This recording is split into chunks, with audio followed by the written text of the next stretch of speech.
नमस्कार मित्रांनो, welcome back to my channel.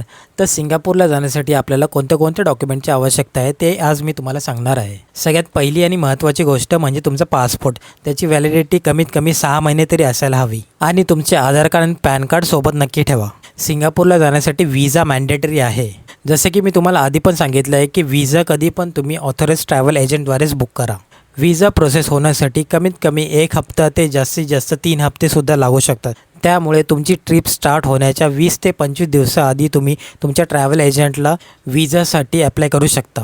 थायलंडप्रमाणेच तुम्हाला सिंगापूरसाठी देखील Singapore arrival card online form भरावा लागणार आहे। हा फॉर्म तुम्हाला तुमची ट्रिप सुरू होण्याच्या 72 तासाच्या आत भरावा लागणार आहे। जर तुम्हाला सिंगापूर अरायवल कार्डची लिंक पाहिजे असेल तर तुम्ही कमेंट बॉक्समध्ये लिहू शकता SGAC, मी तुम्हाला लिंक प्रोव्हाइड करेल। आणखी काही इम्पॉर्टंट गोष्ट म्हणजे तुमचे फ्लाईटची कन्फर्म रिटर्न तिकीट, तुमच्या हॉटेलचे कन्फर्म बुकिंग प्रूफ आणि पैशांबद्दल बोलायचं झालं तर कमीत कमी तुम्ही 100 सिंगापूर डॉलर पर डे म्हणजेच इंडियाचे झाले अंदाजे 7,000 रुपये पर डे या हिशोबाने पैसे सोबत ठेवू शकता।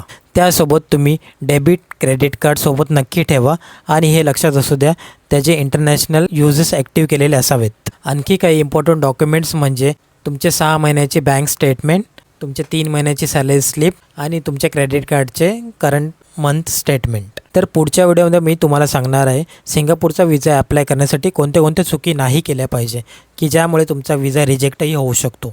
तर पुढचा व्हिडिओ नक्की बघा, सर्व माहिती मी डिस्क्रिप्शनमध्ये दिली आहे, नक्की चेक करा।